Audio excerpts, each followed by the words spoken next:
साधक किंवा सिद्ध या चार अवस्थामध्ये कुठेतरी असते. त्याची बहुतेक मंडळी 1999 त्याहीपेक्षा जास्ती ही बद्ध असतात. आणि बद्ध याचा अर्थ मी, माझा देह, माझा संसार, माझी घरदार, मुलं बाळ, पैसा मिळवायचा, ब्लॉक किंवा बंगला बांधायचा, गाडी घ्यायची, मुलं बाळ, नातेवाईक, मित्रमंडळी, ह्याच्यात जो अखंड 24 तास त्याचाच विचार करत असतो त्याला म्हणायचं बद्ध. समर्थाने हे चार समास घेतलेले आहेत: बद्ध, मुमुक्षु, साधक आणि सिद्ध. तर बहुतेक सगळे बद्धच असतात. काहीतरी आपत्ती आल्याशिवाय विचार करायला लागत नाही की असं का झालं अचानक. चांगले होतो, मगापर्यंत चांगले होतो, कालपर्यंत चांगले होतो, एकदम काहीतरी असं झालं. आपल्यावर असेल, आपल्या कुटुंबियांवर असेल, जवळच्या कोणा व्यक्तीवर असेल, शारीरिक असेल, आर्थिक असेल, मानसिक असेल, काही ना काही अशी गोष्ट घडते. आणि मग आपण एकदम असे घाबरून बघायला लागतो की काय घडलं. वास्तविक असताना चांगले असतानाच बघायला पाहिजे. पण तो समर्थ म्हणतात आधी दैविक, आध्यात्मिक, आधी भौतिक, हे त्रिविध ताप आल्याशिवाय मनुष्य सावध होत नाही.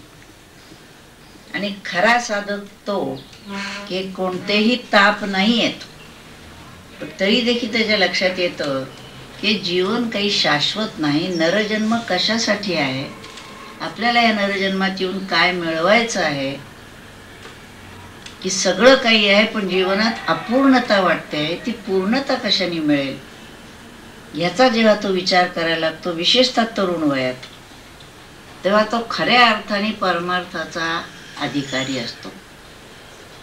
तर सगळं मला ठीक आहे पण तरी देखील मला समाधान नाही, खरी शांती नाही असं वाटायला लागतं. आणि तसं लहान वयातच वाटलं आणि खरी विरक्ती प्राप्त झाली आणि मग तो तडक या मार्गाने चालायला लागला, तर त्याच्यातून संत निर्माण होता, भक्त निर्माण होता. जसे ध्रुव प्रल्हादासारखे लहान वयात झाले, किंवा समर्थ गोंदवलेकर महाराज, ज्ञानेश्वर महाराज, सगळे संत जर आपण बघितले तर बहुतेक लहान वयातच त्यांच्या लक्षात आलं की काहीतरी नरजन्मात येऊन आपल्याला वेगळं मिळवायचं आहे. आणि म्हणून ते मुमुक्षु ज्याला म्हटलेलं आहे, मुमुक्षाचा अर्थ देखील मोक्षाची इच्छा करणारा. जीव तळमळत असतो, कशासाठी तळमळतोय त्याला कळत नाही. मग तो काही काही विषयामध्ये स्वतःला गुंतवून घेतो, पण तरी लक्षात येते की नाही मन रमत तिथं. असा जो असेल त्याला मग कुठंतरी सद्गुरूंची भेट होते आणि मग ते सांगतात की ह्या नरजन्मात येऊन तुला बोध करून घ्यायचा आहे, मी कोण आहे हे समजून घ्यायचं आहे. याला आत्मसाक्षात्कार म्हणतो, ईश्वरी साक्षात्कार म्हणतो, तो तुला करून घ्यायचा आहे. आणि मग तो सद्गुरू भेटल्यानंतर अवगुणाचा करून त्याग जेणे दैला संत संग तयासी बोली जे मग साधक ऐसा. जेव्हा आपण एखाद्याला साधक असं म्हणतो तेव्हा देखील त्यांनी सद्गुरु कृपा संपादन केलेली असते, अवगुणाचा त्याग केलेला असतो. मग साधक हा सामान्य नाही. आपल्याला अजून अवगुण आहेत असंच वाटत नसतं, मीच काय तो गुणी आहे असं वाटत असतं. या भ्रमात आपण असतो. तो हा भ्रम जाऊन माझ्यात अवगुण किती आहे ते आपण शोधायला लागलो की मग लक्षात येतं अवगुणांची खाणच आहे आपल्याकडे. ज्याला आपण गुण समजत होतो ते गुण नाही, ते अहंकाराच्या पोटी येणाऱ्या गोष्टी आहेत. असं जेव्हा लक्षात यायला लागतं तेव्हा तो साधक होतो. त्याला गत गोष्टींचा, गेलेल्या आयुष्याबद्दल पश्चाताप होतो, अनुताप होतो. आणि मग तो त्या क्षणापासून त्याच्या जीवनात परिवर्तन व्हायला सुरुवात होते. त्याला साधक म्हटलेलं आहे. आणि ही वाटचाल करून जो पूर्ण बोधावर जातो त्याला सिद्ध पुरुष असं म्हटलेलं आहे. आता आपण जो विचार करतो आहोत ते साधकांसंबंधी विचार करणार आहोत. म्हणजे तो बद्ध नाही. आता त्याच्या लक्षात आलेलं आहे की आपल्याला परमार्थ करायलाच पाहिजे, त्याशिवाय जीवनात शांती समाधान नाही. मग तुमच्याजवळ ऐहिक वैभव असो अगर नसो, असलं नसलं तरी देखील आपल्याला हा मार्ग धरायला पाहिजे. आणि याचा अर्थ हा मार्ग धरायचा म्हणजे संसार टाकायचा असा अर्थ नाही. लक्षात पक्क घ्यायचं. संसार करत असतानाच असं काही करायचं आहे की ज्यायोगे आपली दृष्टीच पालटेल. दृष्टी पालटेल म्हणजे काय? डोळे तेच आहेत. मन बदललं पाहिजे. प्रत्येक गोष्टीकडे पाहण्याची आपली जी दृष्टी आहे ती स्वार्थाची दृष्टी असते. ती जाऊन परार्थाची पुढे परमार्थाची दृष्टी आली पाहिजे. आणि ज्याला परमार्थाची दृष्टी येते त्याला संत म्हणतात. आणि ज्याला स्वार्थाची दृष्टी असते त्याला माणूस, आणि माणूसही काही वेळा म्हणत नाही, त्याच्याही खाली तो येतो. आपण कुठे आहोत ते बघावं. आणि म्हणून इथं जो साधक असेल तरी काय करायला पाहिजे? पहिली गोष्ट म्हणजे त्याला जर सद्गुरू भेटले असतील, त्यांचा अनुग्रह मिळालेला असेल, तर ते सद्गुरू त्यांना साधना सांगतात काय करायला पाहिजे. आणि खरे जर सद्गुरूंच्या सुद्धा पुन्हा खरून खोटं म्हणायची वेळ येते. कारण हल्ली गुरु गल्लोगल्लीत झालेले आहेत, म्हणून सद्गुरू क्वचितच एखादा असतो. संसारातल्या गोष्टी सांगणारे ते सद्गुरू नव्हेत. जो ब्रह्मज्ञानाचा उपदेश करतात, शब्दज्ञानात पारंगत असतात, ब्रह्मानंदात डुलत असतात, म्हणजे आपल्या स्वरूपाच्या आनंदात असतात, अशी ती सगळी संतांची साक्षात्कारी पुरुषाची लक्षणं सांगितली आहेत. असे जर कोणी सद्गुरू आपल्याला भेटले तर मात्र ते आपल्याला साधना सांगतात की तू देहाला मी समजतो आहेस, तू देह तू नसून आत्मा तू आहेस, आणि ते आत्मरूप होण्यासाठी काय करायला पाहिजे हे सांगतात. त्यांना सद्गुरू असं म्हणतात. म्हणून अनुग्रह घ्यायचा आहे. आणि त्याच्यामध्ये सुद्धा साधनेमध्ये अंतरंग साधना आणि बहिरंग साधना. त्यामध्ये बहिरंग साधना ही गौण असून अंतरंग साधना ही प्रमुख आहे. बहिरंग साधना म्हणजे ग्रंथ वाचन करायचं, पारायण करायची, ह्या देवळात जायचं, त्या देवळात जायचं, इथं कुणाची समाधी आहे, तिथं कुणाची समाधी, ह्या तीर्थयात्रेला त्या तीर्थयात्रेत फिरत असतात. कुठं कुठं कुठं काय. त्याच्याने काही हाताला लागत नाही. तिकडं प्रसाद भोजन आहे, तिकडं आणखी काही आहे. ही साधना खरी नव्हे, तर अंतरंग साधना म्हणजे ध्यान, नाम आणि या ग्रंथांचं वाचन, चिंतन, मनन आणि त्याप्रमाणे आचरण असं जर होत असेल तर त्यालाच अंतरंग साधना म्हणतात. आणि त्यातही विशेषतः ध्यानाची प्रक्रिया. ध्यान हे प्रमुख. ध्यानानेच आपल्याला आत्म्याचा शोध घेता येतो. आणि नामस्मरण देखील आत श्वासाबरोबर. बाहेर किती माळा ओढल्या त्याला काय अर्थ नाही. आपल्याला अंतर्मुख व्हायचं असेल, त्यामुळे नाम देखील कसं घ्यायचं हे सद्गुरूंच्याकडनं समजून घेतलं पाहिजे. त्यांच्या समोर बसून साधना शक्य असेल तेवढी केली पाहिजे. आणि त्यामधून आपल्याला ही अंतरंग साधना कशी करायची, हळूहळू त्याच्यात प्रगती कशी करायची हे कळत जातं. ध्यानाची संबंधी समजून घ्यायचं आहे, नामासंबंधी समजून घ्यायचं आहे. आता ग्रंथ कोणते वाचायचे? पोथ्या पुराण वाचून परमार्थ होणार नाही. पोथ्या पुराणामधून आपल्याला साधना सांगितली जात नाही. त्याच्यामध्ये नुसते चमत्कार असतात सांगितलेले. त्याच्यावर थोडा विश्वास बसावा असं काही काही वाटत असतं. पण बाकीचे चमत्कार करायचीत काय? मातीचं सोनं केलं काय, त्याची फुलं केली काय, आणखी विभूती काढल्या काय, काय उपयोग आहे त्याचा? खरा चमत्कार आपल्यामध्ये बदल होणं. आपल्या देहाच्या सवयी, मनाच्या सवयी, मनाचे विचार, बुद्धीचे निश्चय, म्हणून आपलं ट्रान्सफॉर्मेशन ज्याला म्हणतो, असं आपल्यामध्ये होणारं परिवर्तन. व्यक्ती बदलली पाहिजे, दृष्टी बदलली पाहिजे. हे जर होत असेल तर ते ज्या ग्रंथांच्या मधून होतं त्या ग्रंथांचा अभ्यास करणं, खोलवर जाऊन अभ्यास करणं. त्याच्यासाठी ते सुद्धा जे ऐकायचं आहे, त्याचे ग्रंथ वाचायचे, ते मूळ ग्रंथ शक्यतो वाचावे, किंवा त्या ग्रंथावर संतांनी जे लिहिलं असेल ते वाचावं. संतांच्यावर इतर मंडळी जे लिहितात त्यांच्या लिहिण्याला अर्थ नसतो, पण त्यांना अनुभव नसतो. अनुभवातून जे आलेलं लेखन असेल ते बरोबर आहे. तेवढेच ते ग्रंथ जे आहेत, नुसतं हे वाचलं ते वाचलं. आज पुण्यामध्ये अनेक ठिकाणी चालू आहेत व्याख्यानं, गल्लोगल्लीत सुरू आहे. तिथं बसतात, तिथून उठतात, तिथं बसतात, तिथून उठून तिथं बसतात. त्यातले अनुभवाचे बोल काय म्हणाला तर बहुधा नसतातच. त्यामुळे अनुभवातून आलेलं असेल तर त्याच्यामध्ये प्रबोध शक्ती असते. वरची टरफलं काढून त्या शब्दातला ब्रह्मरस जो आहे तो घेण्याची क्षमता त्यांना आलेली असते, दुसऱ्याला देण्याचा त्यांचा प्रयत्न असतो. त्यामुळे अशा ठिकाणी जर श्रवण घडलं तर त्याचा उपयोग होतो, नाहीतर होत नाही. त्यामुळे कोणते ग्रंथ वाचावे, त्याचा अभ्यास कसा करावा आणि ते जीवनात त्याचं आचरण कसं करावं हे समजून घेतलं पाहिजे आणि त्या तऱ्हेनं साधकांनी आपली वाटचाल केली पाहिजे. त्यासाठी श्रवणाची अत्यंत आवश्यकता आहे. म्हणून आत्ता म्हटलं त्याप्रमाणे कशाचं श्रवण करायचं, पोथ्या पुराणांचं नाही. कीर्तनामध्ये एखादं काहीतरी चरित्र घेतलेलं असतं आणि त्याच्यावर गुणवर्णन केलेलं असतं. पहिला भाग थोडासा विचारांचा सांगतात, पुढे त्याच्या पण ते चरित्र म्हटल्यानंतर काही राष्ट्रभक्तीपर मंडळींची कीर्तनं वगैरे ते करतात. त्यावेळेला जो एक गोष्ट होती, जेव्हा जेव्हा ही सुरुवात झाली त्यावेळेला प्रत्यक्ष देशभक्तीपर काही बोलणं याच्यावर बंदी होती. मग अशा वेळी कीर्तनाचं माध्यम घेऊन त्यांनी अशी काही आख्यानं केली होती आणि लोकांना जागृत करायचा प्रयत्न केला. पण खरं सांगायचं म्हणजे कीर्तन जर असलं तर ते संतांवरचं, भगवंतांवरचं जे काही सांगितलेलं असेल त्यालाच खरं कीर्तन म्हणायचं. त्यावेळी कीर्तनाचं माध्यम उपयोगात आणलं, परंतु वस्तुतः कीर्तन जे व्हायचं ते स्तुती करावी परमेश्वराची, करू नये व्यर्थ कधी नराची असं म्हटलेलं आहे.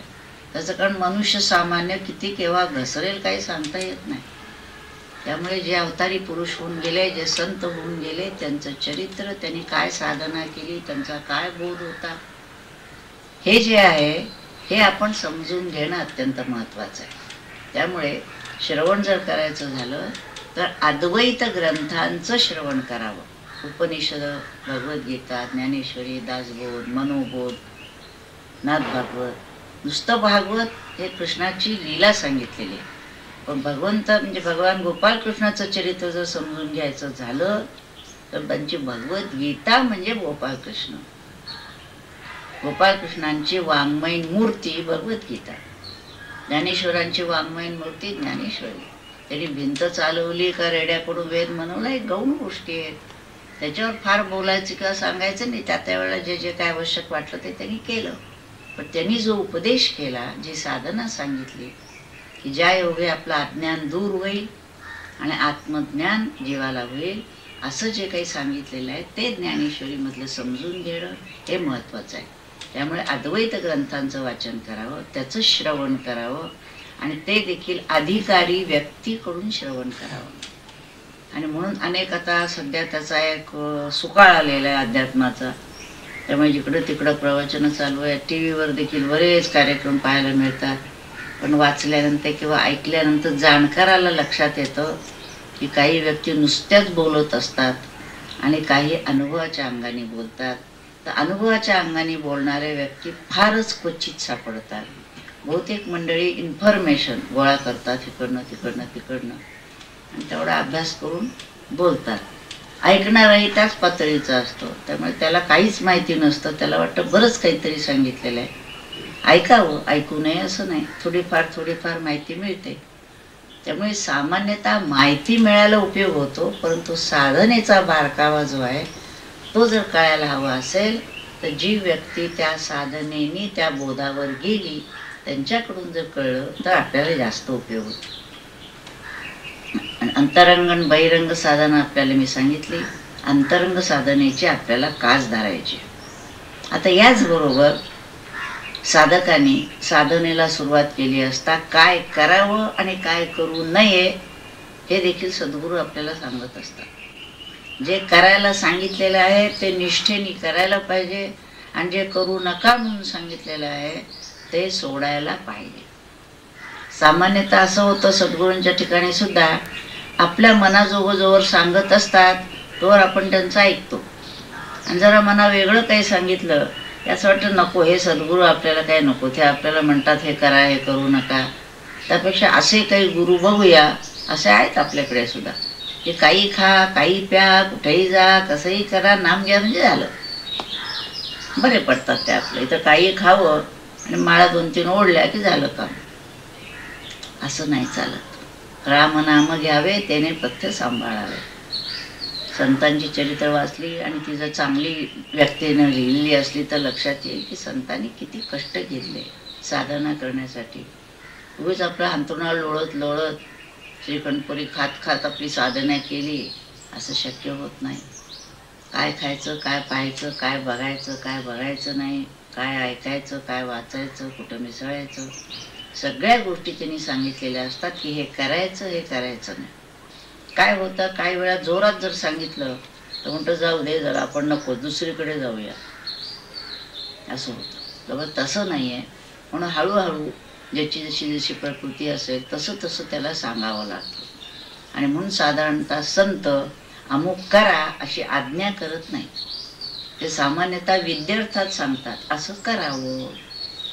त्याचा उद्देश दोन असतात की एक तर सांगितलेली व्यक्ती ऐकेल असं नाही, आणि दुसरं त्यांनी जर ऐकलं नाही तर सद्गुरूंच्या आज्ञेचा भंग केला असं होऊन त्याला त्रास होण्याची शक्यता असते. म्हणजे बघा सद्गुरूंचं अंतःकरण कसं असतं. त्यांनी आज्ञा मोडल्यामुळे त्याला त्रास होऊ नये म्हणून ते कराच असं म्हणत नाहीत, करावं, असं करून बघावं असं सांगतात. पण आपण बहुधा सबबीच सांगत असतो. काही गाव ते म्हटलं होतं पण काय झालं बघा, ते अमके आले आयत्या वेळेला, यायचं ठरवलं होतं पण राहिलं. का ध्यान झालं नाही 8 दिवस. काय झालं, पाहुणे, आता पाहुणे आले तरी जेवण सोडलं का आपण? मग ध्यान का सोडलं? वेळ नाही, सकाळी लवकर उठायचं, ध्यान करायचं. पण काहीतरी सबबी आपण सांगत असतो. आणि संत सद्गुरू सांगतात सबबी सांगतो तो शिष्यच नव्हे. सबब सांगता उपयोगाचा नाही. ज्यांनी जे सांगितलंय, कारण खरे सद्गुरू ते असतील तर ते शिष्याची सगळी अडचण समजून घेतात. त्याची शारीरिक परिस्थिती काय आहे, त्याची आर्थिक काय आहे, कौटुंबिक काय आहे, त्याचा पिंड कसा आहे, कर्माचा आहे, भक्तीचा आहे, योगाचा आहे, ज्ञानाचा आहे, हे सगळं समजून घेऊन जसा एखादा डॉक्टर ट्रीटमेंट सांगतो, त्या व्यक्तीची सगळी परिस्थिती जाणून घेऊन त्याप्रमाणे त्याला सांगतो, तसे सद्गुरू देखील जशी व्यक्ती समोर असेल त्याला समजून घेऊन तो काय करू शकेल हे बघून त्याला सांगत असतात. आता त्यांनी सांगितल्यावर त्याप्रमाणे करणं हे साधकाचं काम आहे. पण तसं होतं असं दिसत नाही. म्हणून सद्गुरू सुचवतात, प्रवचनातून परखड बोलतात स्पष्टपणे, आणि व्यक्तिगत बोलताना बघा असं करून बघा जमलं तर असं सांगतात. कारण पुन्हा त्या व्यक्तीनं आलं तर पुढं सांगणार, आलेच नाही तर पुढे सांगणार काय. त्यामुळे त्यांनी निदान किमान पक्षी यावं म्हणजे सांगता येईल, आणखी काही सुधारणा करता येईल म्हणून सांगत असतात. आता महत्वाची साधनेतली गोष्ट असते म्हणजे युक्ताहार विहार.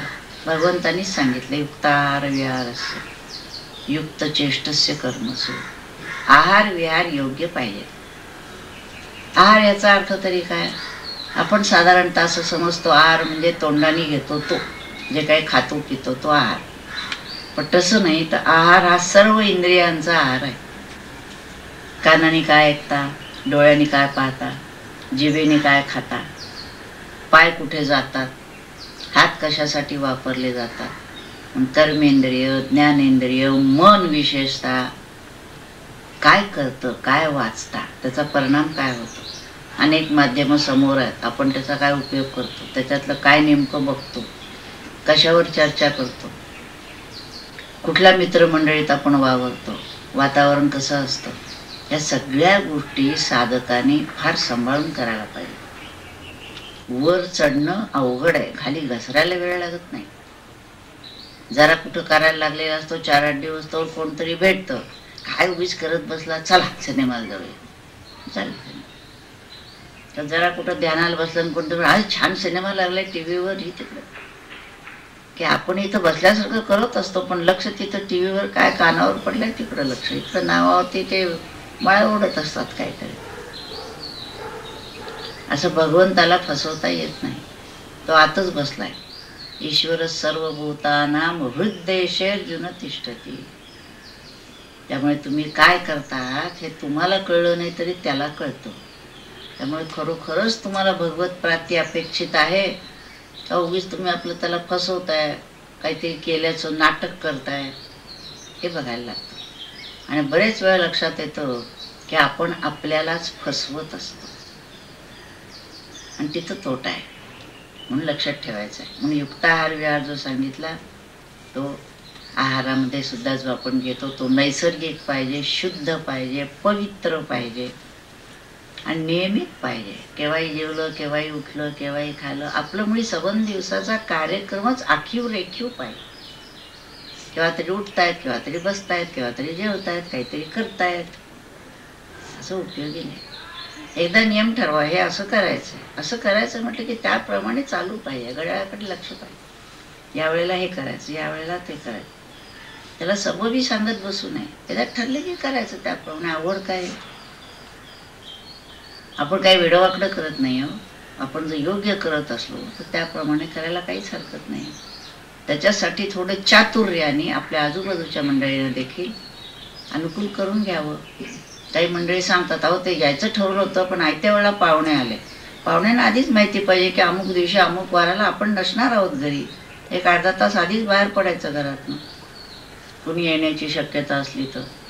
आणि कुणी म्हणाल तर सांगायचं, एवढी वेळ सोडून तुम्ही या, केव्हाही अगदी. आणि शक्यतोवर फोन करून या.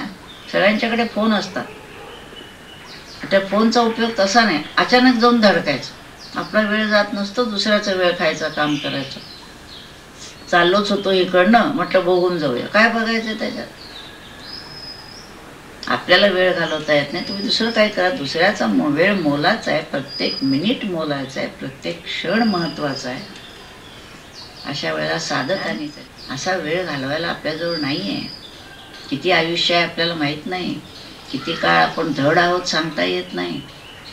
अशा परिस्थितीत मिळालेलं प्रत्येक मिनिट कसं कारणी लागेल इकडं बघितलं पाहिजे. फालतू गोष्टीमध्ये आपल्या आयुष्याचा किती काळ जातो. आधी 24 तासातले 7-8 तास झोपेत जातात.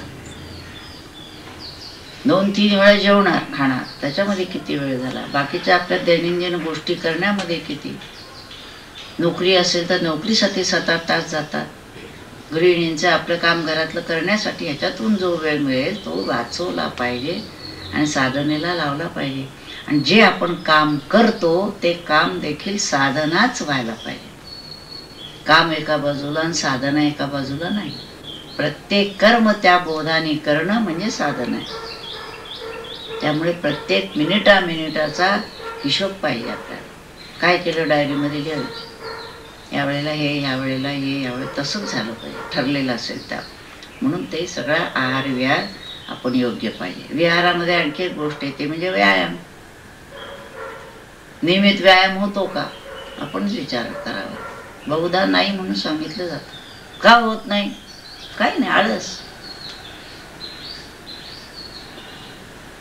शाळेमध्ये काय कंपल्सरी असेल व्यायाम तो निराळा, पुढे कॉलेजमध्ये सगळं सुटलंच मुळी सगळं.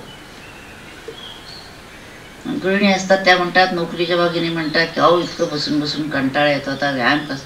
पण ते बसला तितका वेळ, ते शरीराला व्यायाम नको का? मग हळूहळू मनाने व्यापक होण्याच्या ऐवजी आपण शरीराने व्यापक होत जातो बसून बसून. संत सांगतात मनाने व्यापक व्हा. आणि मग डॉक्टरकडे त्याची बिलं भरायची, बरी होण्याचा प्रयत्न करायचा. व्यायामच का नाही करायचा? नियमित व्यायाम करायला पाहिजे. घरातली कामं हा व्यायाम नाही. नाही तर मग तशी पूर्वीसारखी कामं केली पाहिजेत. आता सगळं उभ्याने कामं करणार, वाकायची देखील सवय नाही. सारवणं नाही, झाडणं नाही, कपडे धुणं नाही, ते मशीनमध्ये घालायचं आहे, गॅसवर काम करायचं, ह्याच्यावर काम करायचं.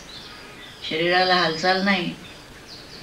मग व्यायामाची जी ठिकाणं आहेत ती योगासनाचे वर्ग भयंकर गर्दी. त्यांची पोटं बरी चालतात त्याच्यावर. आणि व्यायामाला जाणारी मंडळी देखील घरनं रिक्षा करून जातात, रिक्षा करून येतात आणि तिथं व्यायामाचे पैसे देऊन व्यायाम करतात. मला अजून हिशोबच कळत नाही काय. त्या व्यायाम शाळेपर्यंत नुसते जा आणि या, तिथं आज फी देखील द्यायची गरज नाही, तरी वजन कमी होईल. मग त्यांचं कसं चालेल ते बोलतील, विचार करतील त्यांचं काय असेल. मग एकाने जसं मागं म्हटलं, अहो तुम्ही ते लिपस्टिक नको म्हणता, ते हेअर अमकं तमकं, मग त्यांचे धंदे कसे चालतील, कारखाने कसे चालतील. हॉटेलात जाऊ नको म्हणता, खाऊ नका बाहेरचं, मग हॉटेलं कशी चालतील. आता हॉटेलं चालवण्यासाठीच तुमचा जन्म जर असेल मग करावं. किंवा आमचा जन्म हॉटेलं चालवेत यासाठी आहे. किंवा लिपस्टिक नेलस्टिकचे कारखाने चालवेत म्हणून आमचा जन्म आहे. तुमचा आपला प्रांतच वेगळा, आम्हाला काही बोलायचं नाही. आम्हाला अशी कल्पना आहे की माणसाचा जो जन्म आहे तो त्याने स्वतःला समजून घ्यावं, मी कोण आहे समजून घ्यावं, आणि ज्या परमात्म्यापासून आपण खाली आलेलो आहोत त्यांनी आपली साधना करत मी परमात्माच आहे या बोधावर जावं. यासाठी नरजन्म आहे. माहितीच नाही कोणाला काही.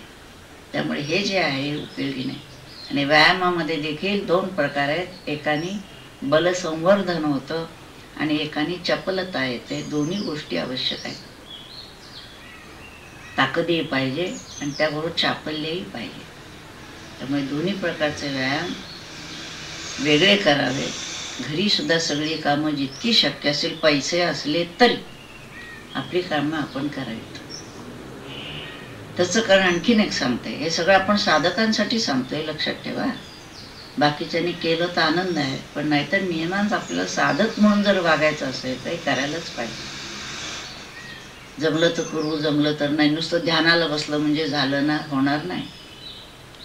ध्यान नाम करायचं असेल हे सगळ्या गोष्टी केल्या पाहिजे तर त्याचा उपयोग आहे. म्हणून जो व्यायाम आहे तर त्या व्यायामाच्या जोडीनं साधकांनी स्वावलंबी असावं, महत्वाची गोष्ट आहे. सगळ्या गोष्टी आपल्या आपण कराव्यात. नोकर असला तरी. पण आता बघावं ते काय नाही, कपडे धुणं माहीत नाही, स्वतःचं ताट उचलणं माहीत नाही, काही माहितीच नाही. मग सगळं दुसऱ्याने आयतं समोर आणून द्यायचं. का?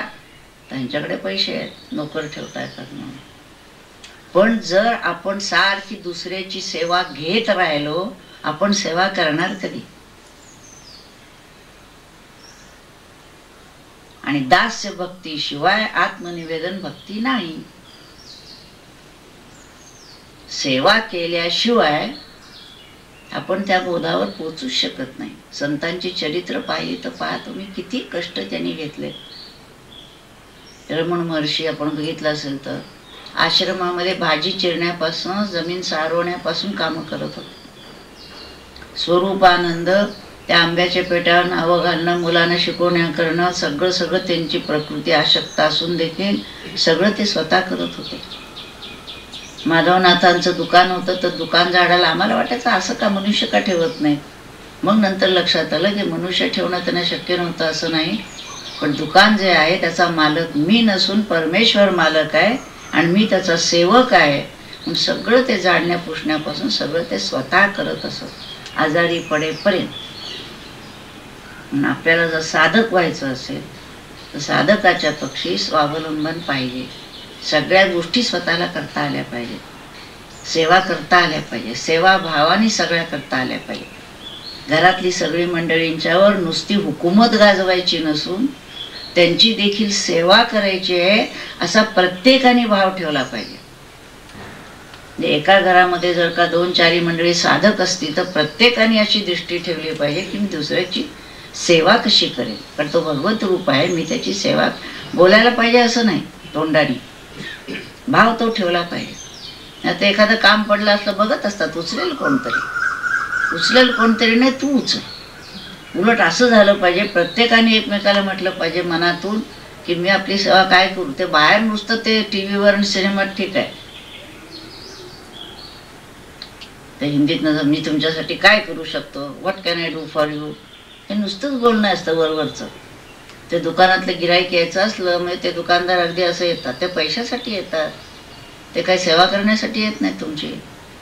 तसं नाही आहे, निरपेक्ष सेवा झाली पाहिजे. पण तो भाव आपल्यामध्ये मुरवण्यासाठी आपण आपल्या कुटुंबापासून सुरुवात करायची, सेवा करत पाहिजे. म्हणून घराघराचे मंदिर झालं पाहिजे. आता घराघराचं रणांगण झालेलं आहे हल्ली. एक गोष्टी माझ्या कानावर येतात, ऐकून मन व्यथित होतं. फोन येतात, ताई असं झालंय काय करायचं, ताई असं झालंय काय करायचं. तेव्हा मला असं वाटतं माणूस तरी राहिलाय का हल्ली, का पशु झालाय. पशु झालाय असं म्हणणं म्हणजे पशुचीच निंदा केल्यासारखं होणार आहे.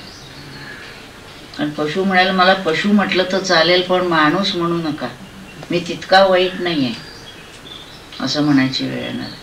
साधा माणूस देखील आपण होऊ शकत नाही, मग साधक कुठला. लक्षात असं ठेवावं की आपल्या वर्तनात असा फरक पडला पाहिजे की मी परमार्थी आहे असं काही गळ्यात शिक्का लावून फिरायचं नाही आहे. त्याच्या वागण्यावरून समजलं पाहिजे की व्यक्ती काहीतरी वेगळी दिसते बरं का.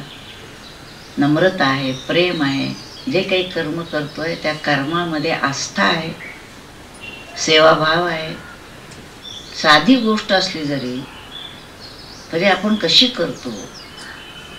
कुठली गोष्ट नुसती द्यायची असली तरी अशी देतो का, हां या कसं असते आपली चेहऱ्यावरचा भाव काय असतो. तो काय गरीब भिकारी आलाय त्याला, पण भिकाऱ्याला देखील द्यायचं असलं मोठ्या आदराने द्या. काय तुम्हाला द्यायचं असेल असं अंगावर फेकायचं नाही. पण तशी वृत्ती असते. हे सगळं जर का आपल्यात बदल नाही तर आपण परमार्थ वगैरे काही करत नाही आहोत. परमार्थ करतो या भ्रमात देखील राहू नये कोणी. परमार्थ करणं म्हणजे हे गुण अंगी मिरवणं आहे. हे गुण जर अंगी मिरवत नसले तर ज्ञानेश्वरीची किती पारायणे केली, ज्ञानेश्वरीवर किती प्रवचनं ठोकली आणि त्याच्यावर किती इन्कम झालं, असं जर होत असेल तर काही नाही. तो साधक नाही, मनुष्य देखील नाही त्याला म्हणताय. आणि सगळ्या गोष्टी लक्षात घेतल्या पाहिजे. आता अनेक माध्यमातून आपण अनेक विचार अभ्यास करत असतो. माध्यम वाईट नाहीत, पण त्या माध्यमाचा उपयोग आपण कसा करतो ते बघावं. काही जे आपण वाचतो, वर्तमानपत्र आहे, मासिक आहे, पुस्तकं आहे, टी व्ही आहे, कॅसेट्स ऐकत असतो, पाहत असतो, तर ते वाईट नाही आहे. त्याच्यातलं काय आपण नेमकं बघायला पाहिजे, काय वाचायला पाहिजे, त्याच्यातलं काय ग्रहण करायला पाहिजे, ही बुद्धी परमेश्वराने आपल्याला दिलेली आहे. जीवाला ते स्वातंत्र्य आहे की काय निवडावं. ग्रंथालयात गेलो, प्रदर्शनात गेलो तर अनेक पुस्तकं मांडलेली असतात. आपण त्यातलं कुठलं देणार आहोत. लक्ष्मी रोडला गेल्यानंतर 500-700 रुपये टाकून चटकन साडी घेतो, पण ग्रंथ जर एखादा घ्यायचा असेल तर 25 रुपये आहे का 30 रुपये आहे. 10 वेळा असं राहू दे, सध्या बघू पुढे. वास्तविक ह्याच्यावरचे जे ग्रंथ आहेत, मला असं म्हणतं जरा मनाच्या श्लोकाचं पुस्तक आहे का तुमच्याकडे. मला आश्चर्य वाटलं की मनाच्या श्लोकाचं पुस्तक साधं आणता येत नाही. शेजारून विकत आणून मागून आणून वाचायचं म्हणजे काय कल्पना आपली काय आहे मला कळत नाही. जी पुस्तकं ग्रंथ अखंड संग्रही आहे, पुन्हा पुन्हा आपल्याला वाचण्याजोगे आहे, ते काय एकदा वाचून कथा कादंबरीसारखे संपत नाहीत अध्यात्माचे ग्रंथ. दरवेळेला वाचायला गेला की नवीन आपल्याला बोध होत असतो, नवीन शिकवण मिळत असतं. त्याच्यावर चिंतन व्हायला पाहिजे. थोडं वाचलं ठेवावं, चिंतन करावं. काय म्हटलंय याने, एक ओवी वाचली तरी चिंतन करावं ह्याच्यावर त्यांनी काय म्हटलेलं आहे, आपल्याला काय व्हायला पाहिजे, आपण काय करायला पाहिजे. तर त्यासाठी ते गौणत्वाने घेतलं जातं. आणि नको त्या ठिकाणी मलाही माहित नाही फारशी इन्फॉर्मेशन त्याची नाही. हॉटेलमध्ये गेलं की 100च्या नोटाच दिल्या जातात म्हणे तिथं. म्हणजे पूर्वी मला माहिती होतं रुपया, 2 रुपयाच्या, 4 रुपयाच्या, 5 रुपयाच्या असं काहीतरी असायचं. आता 100च्या वर किती 1, 2, 4 काय जे दिले जातात. आणि ग्रंथ खरेदी करताना मात्र घेऊ का नको आहे. आमच्या शेजारी घेतलेलं आहे, ते आणून मी वाची. म्हटलं काटकसरीचं मला मोठं कौतुक वाटतं, फार चांगली गोष्ट आहे. पण कुठं काटकसर करायची आहे, कुठं हे सुद्धा तारतम्य ज्याला म्हणतो हे आलं पाहिजे. की जो पैसा आहे तो कशासाठी खर्च करायचा आहे आणि कुठं काटकसर करायची, हे जर लक्षात आलं नाही तर त्याला अविवेकी म्हणतात. आणि विवेकी तो की ज्याला कळतं की काय करायला पाहिजे आणि काय करायला नको. आणि म्हणून ही सगळी जी माध्यम आहेत ही देखील योग्य प्रकाराने जर वापरली तर त्याचा उपयोग होण्यासारखा असतो. आता नेहमी प्रश्न साधारण येतो, साधक आहे, कौटुंबिक वातावरण त्याचं कसं आहे, नातेवाईक आहेत, मित्रमंडळी आहेत.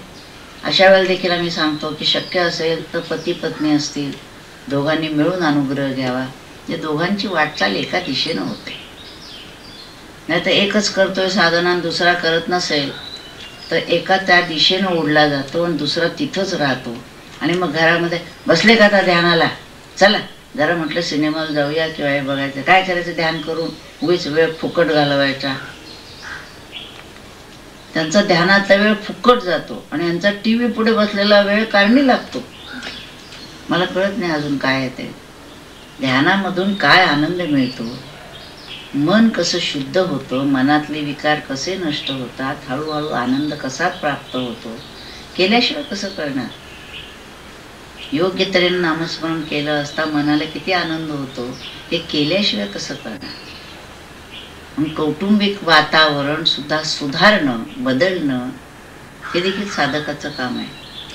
त्यासाठी आपण दुसऱ्यावर कंपल्शन करू नये, पण आपल्या आचार विचारामध्ये असा काही बदल घडवावा की ज्यायोगे दुसऱ्या व्यक्तीला देखील वाटावं ही व्यक्ती कुठे जे जाते तिथून काहीतरी चांगलं मिळत आहे, चांगले विचार मिळत आहेत, तिच्या वागण्यामध्ये किंवा त्यांच्या वागण्यामध्ये बोलण्यामध्ये फरक पडतोय, पहिल्यापेक्षा चांगल्या तऱ्हेनं वर्तन होत आहे. असं जर आपल्या आचार विचारात होत असेल तर इतर लोकांना देखील त्याच्या प्रकारचं आकर्षण वाटतं आणि ते आपल्या विचारायला लागतात की काय करायला पाहिजे. मग अशा वेळेला त्यांना सुचवणं, या ग्रंथांपैकी एखादा ग्रंथ वाचायला देणं, एखादी कॅसेट देणं, बाबा वाचा, मलाही आवडलंय, तुम्हाला कसं वाटतंय ते बघा, आवडत असेल तर घ्या. आणि जर ती व्यक्ती सत्वगुणी असेल, ईश्वरावर श्रद्धा असेल, आपलं जीवन चांगलं जावं अशी जर त्या व्यक्तीची इच्छा असेल तर नक्कीच त्या व्यक्तीला हे ग्रंथ आवडतात. कारण अत्यंत सोप्या भाषेमध्ये हे ग्रंथ आपण लिहितो, सोपे काढतो. कारण अतिशय अवघड भाषेमध्ये जर अध्यात्मावर वाचायला गेलं तर आधी अध्यात्माचा विषय अवघड, आणि त्यात मोठी जर वेदांताची परिभाषा असेल तर आपण म्हणतो ऐकलं बा काय, ते सगळं डोक्यावरून गेलं. तर डोक्यावरून गेलं तर काय उपयोग आहे. त्यामुळे अध्यात्माचाच विषय, आत्म्यासंबंधीचाच विषय, पण तो सोप्या भाषेत जर ऐकला, कळला तर मग आपल्याला वाटतं की खरंच की हे आपल्याला करता येईल, का नाही करता येणार. आपण जर प्रयत्न केला, सत्वगुण वाढवायचं ठरवलं तर का नाही वाढणार. प्रयत्न तर करूया. साधना याचा अर्थ रजोगुण तमोगुण कमी करायचा आहे, सत्वगुण वाढवायचा आहे. मग त्याच्यासाठी नेमकं काय करायला पाहिजे ते ग्रंथातून समजून घेऊया, श्रवणातून समजून घेऊया, आणि मग हळूहळू लक्षात येईल की खरंच सत्वगुणामध्ये समाधान आहे, शांती आहे. रजोगुणा तमोगुणामध्ये तडफड तडफड तडफड आहे, मनाची तडफड.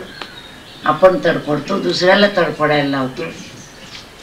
भांडणं उकळून उकळून भांडणं काढायची, आपण भांडायचं, त्याला भांडायला लावायचं. त्याच्यात काय आनंद आहे. उलट सर्वे सुखीनः सन्तु सर्वे सन्तु निरामया.